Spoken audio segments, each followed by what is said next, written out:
AITA for wanting my daughter to pay back her sister after she broke her violin? I have 3 kids, this is about my 2 daughters, who I'll call Mia and Jamie, fake names. For some background knowledge, my Sil passed away 4 years ago due to cancer. Mia and Sil had a very close relationship. Sil played violin and Mia was interested in playing because of Sil. She was given Sil violin before she passed away. It's something Mia cherishes greatly. Jamie has been having some setbacks in her behavior and mental health for the past 2.5 years. She's in therapy, and we've had talks. She's been improving, although it's slow.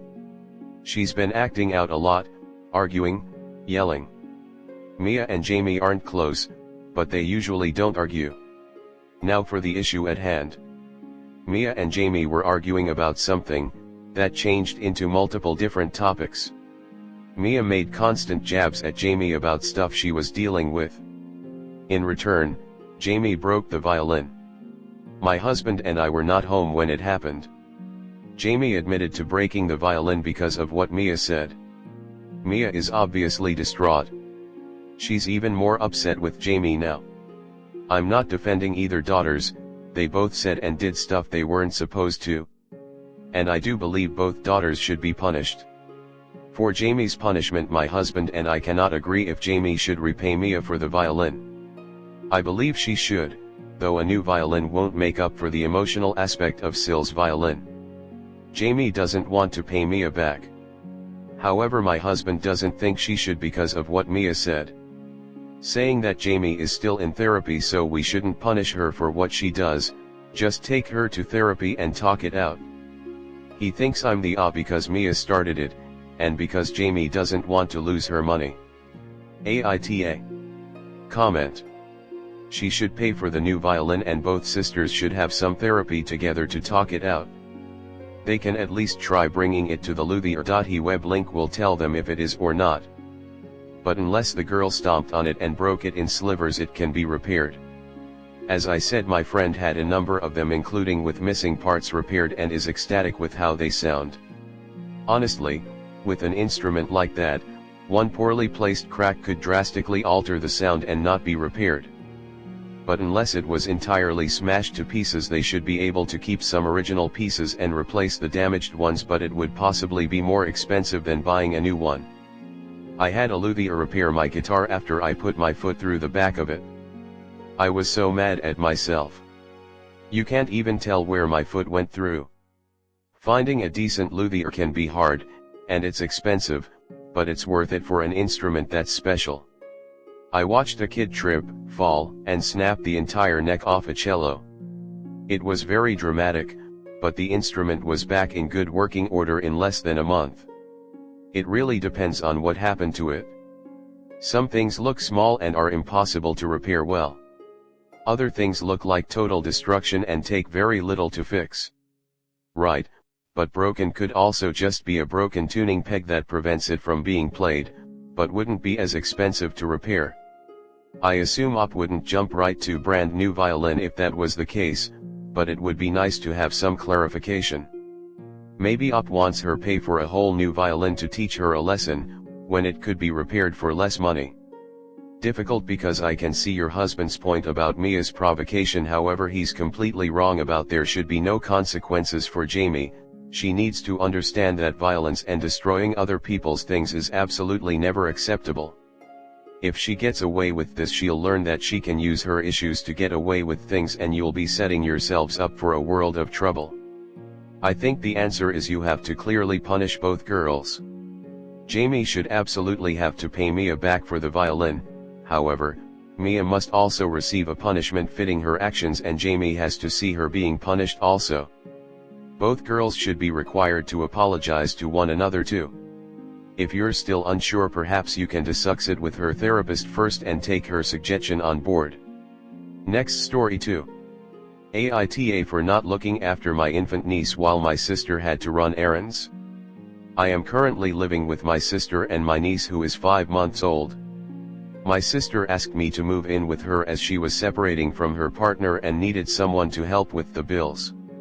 I cover the majority of rent payments for the house and bills since my sister is not fully back to work yet. On the days she is working, it is usually our mother who looks after my niece. Now I mainly work from home, and due to how loud both my niece and my sister are and the job specifics, I wear good noise cancelling headphones. I also have a room with my own bathroom. I have told my sister multiple times if she needs anything and I haven't responded to a knock, she needs to come into my room and tap me to get my attention, otherwise I would simply won't hear her and wouldn't know if she needs anything. However, my sister keeps forgetting it. Last Friday was very hectic at my work, so I ended up working 12 hours and had some snacks to get me going. I had no knowledge of my sister asking anything of me since I sit opposite the door. I also haven't seen her coming into my room since she didn't tap me on my shoulder as we agreed. Apparently she had to run a few errands at work and had noon to leave my niece with, and decided to leave her with me since she would be a few hours. Because I had no idea of her plans and she hasn't followed what I have asked her to do, my niece was left unattended for over 3 hours and was crying her eyes out for God knows how long. I only found out about it when my sister returned home. I was still working and had my headphones on, as she ripped the headphones off my head and started shouting at me and calling me an asshole for not attending to my niece. Even I have explained to her I had no idea she was gone or my niece was crying. To add, I don't look at my phone during work hours, and after I have checked there was no messages or missed calls from my sister. I feel really bad about the entire situation, so wanted to check if I am an asshole, as my sister still wouldn't talk to me and makes it sound like I did it on purpose. Comment: you always verbally confirm with somebody if you are leaving your child with them. You don't just holler that you're leaving. You don't assume they heard you. You get a verbal response. This was her screw up, not yours. You did absolutely nothing wrong and you are NTA. Yup. This is no different than someone who drops the kids off on the front porch and drives off without even ringing the bell to make sure you're actually home. Completely negligent.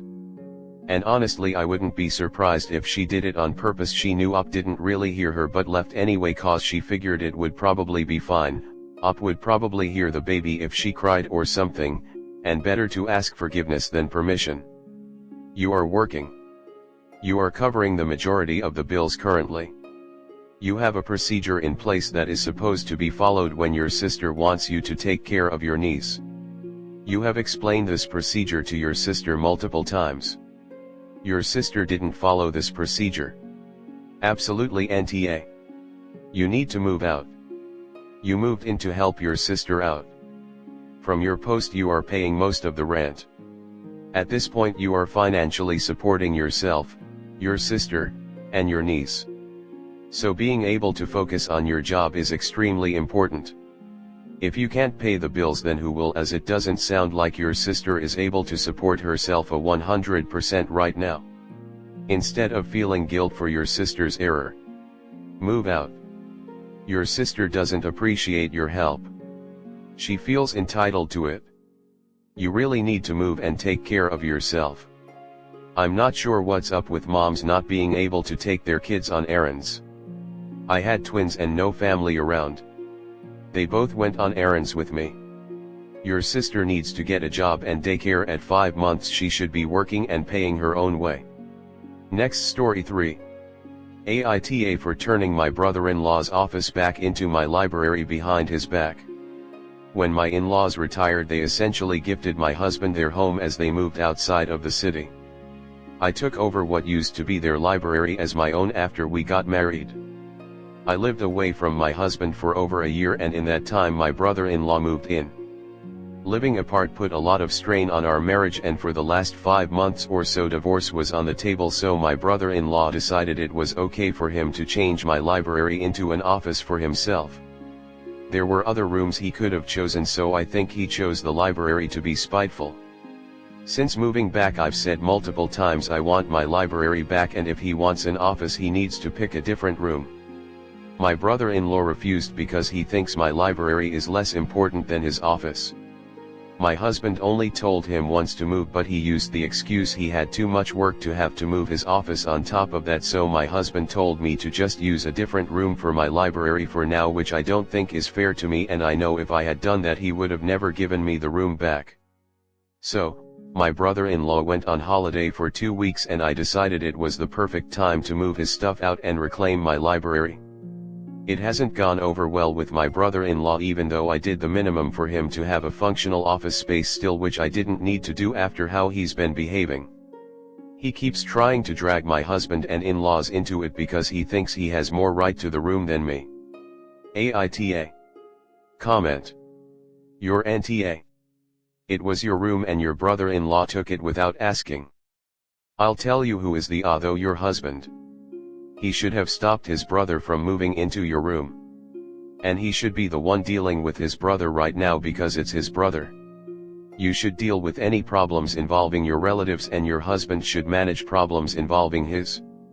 The reason for this is that your brother-in-law will care more about damaging his relationship with your husband than he will care about offending you. Also, your husband knows his brother best. The way to get the problem solved is for your husband to be the one dealing with it. Your husband should want to solve this problem so you're not unhappy. If there were other available rooms, this should never have been alright from the husband or the BIL. It sounds spiteful on the BIL's part and indifferent/weak-willed on the husband's, if not also spiteful. I think normally I'd say NTA, but I don't think your in-laws ever actually transferred ownership of the house to your husband. Mostly based on your word choice. Did your BIL live in this house before with his parents?